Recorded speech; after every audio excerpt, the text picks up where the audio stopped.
जब आप भजन संहिता उसका 11वां अध्याय पढ़ेंगे तो वहाँ पे लिखा हुआ है उसके 13वें वर्ष में, तू सिंह और नाग को कुचलेगा, तू जवान सिंह और अजगर को लताड़ेगा। जब हम परमेश्वर के करीब आ जाते हैं, परमेश्वर की महिमा में जब हम चलने लगते हैं, तो हमको किसी भी चीज़ से डरने की कोई ज़रूरत नहीं होनी चाहिए उस टाइम, क्योंकि वचन कहता है कि तू जवान सिंह और अजगर को लताड़ेगा, तू नाग को कुचलेगा। और नाग का जो साइन दिया है वो शैतान के लिए दिया है, और शैतान जो है वो हमारे अंदर बहुत से काम करने की कोशिश करता है, बहुत से बुरी लालसाओं में डालने की कोशिश करता है। लेकिन अगर हम परमेश्वर के अधीन होते हैं, परमेश्वर के साथ होते हैं, तो वचन कहता है कि तू जवान सिंह और अजगर को लताड़ेगा।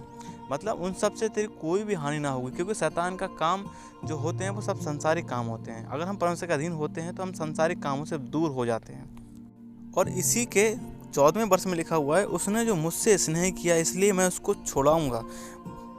परमेश्वर का वचन यहाँ पे साफ साफ कहता है कि उसने जो मुझसे स्नेह किया इसलिए मैं उसको छोड़ाऊंगा। मतलब परमेश्वर से अगर हम प्रेम करते हैं तो सारी विपत्तियों से, सारी परेशानियों से, सारे एक जंजाल से परमेश्वर हमको निकालता है। वचन कहता है कि सारी चिंताएं मुझ पे डाल दो, क्योंकि मुझको तुम्हारा ध्यान है।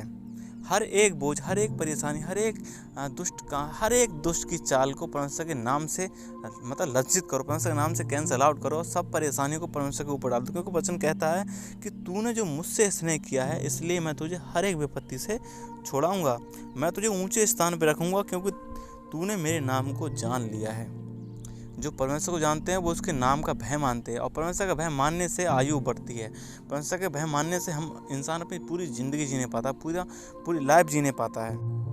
परमेश्वर के हम अधीन हो जाते हैं तो परमेश्वर हमारी ज़िंदगी में काम करता है। जब दाऊद छोटा सा था तो वो एक चरवाहा था, वो भेड़ बकरियों को चराता था। लेकिन जब फलिस्तीनियों से लड़ाई हुई थी, उस टाइम जब गोलियत वहाँ से आया था तो सब ने दाऊद को आगे कर दिया, और दाऊद ने सिर्फ एक गोफन से उसमें एक पत्थर भर के जब दाऊद ने गोलियत को मारा तो उसने एक ही बार में पत्थर जब उसको मारा तो एक ही बार में ख़त्म हो गया था। क्यों? क्योंकि उसके साथ परमेश्वर का प्रेम था, परमेश्वर था उसके साथ। वचन कहता है कि तूने जो मुझसे स्नेह किया इसलिए मैं तुझे हर चीज़ से छोड़ाऊंगा।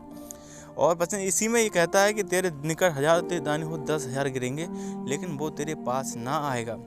सारी विपत्तियाँ, जब भी कोविड का समय चला था तो बहुत सी विपत्तियाँ आई थी, बहुत से ऐसी प्रॉब्लम्स आई थी जो लोगों को गिरा रही थी, लोगों के घर में काम कर रही थी। लेकिन मसीहत में बहुत ही कम ये सब चीज़ था, क्योंकि जो सच्चा मसीह होता है, जो परमेश्वर को जानता है, उसके लिए कोई भी चीज़ नहीं आ सकती, कोई भी महाबीमारी उसके पास नहीं आ सकती। क्योंकि वचन कहता है तेरे निकट 1000 और तेरी दाहिनी ओर 10,000 गिरेंगे, लेकिन वो तेरे पास ना आएगा, क्योंकि तेरे साथ तेरा परमेश्वर यहोवा है। परमेश्वर का लहू हमारे जीवन पे लगा हुआ होता है, और परमेश्वर का लहू जब हमारे जीवन पे लगा है तो हमें किसी चीज़ की घटी और कमी नहीं है। परमेश्वर का नाम का अंगीकार करें, परमेश्वर के नाम को तुच्छ न जाने, उसको बहुमूल्य समझें और उसको अपना उद्धारकर्ता पूरी रीति से ग्रहण करें, और संसारिक कामों को छोड़ के परमेश्वर के अधीन हो जाए। तब वो हमारी हर चीज़ में हमारी मदद करेगा, और हमको बहली के जाल से और महामारी से बचाएगा, हमको दुष्ट के चाल से बचाएगा। और वो वचन कहता है कि वो जवान सिंह और अजगर को लताड़ेगा। मतलब शैतान के सब कामों को हम परमेश्वर के अधीन होकर सबको कुचल सकते हैं, और परमेश्वर हमको अपनी महिमा हमको अपने जीवन में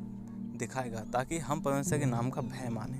और परमेश्वर हमसे बहुत प्यार करता है, इसलिए उसने हमको सब चीज़ों के बारे में पहले से बता के रखा है, और हमको बस इतना करना है कि हम उसके नाम का भय मानना है, उसके नाम में चलना है, और उसके नाम को अंगीकार करके परमेश्वर को अपना उद्धारकर्ता ग्रहण करना है। तब वो हमारी सारी विपत्तियों में सहायता करेगा, और वो हमसे प्यार करेगा, और वो हमको दीर्घायु से तृप्त करेगा, और अपने किए हुए उद्धार का दर्शन दिखाएगा। क्योंकि परमेश्वर हमसे प्यार करता है, उसने दाऊद से प्यार किया, उसने मूसा से प्यार किया, उसने हारून से प्यार किया, वो आपसे भी प्यार करता है, और वो हमेशा प्यार करता रहेगा। परमेश्वर आपको बहुत अच्छा आशीष दे, और बढ़ते जाएं और खुदाबंद यीशु मसीह की महिमा को देखते जाएं अपने जीवन में। खुदाबंद यीशु मसीह के नाम से आमीन।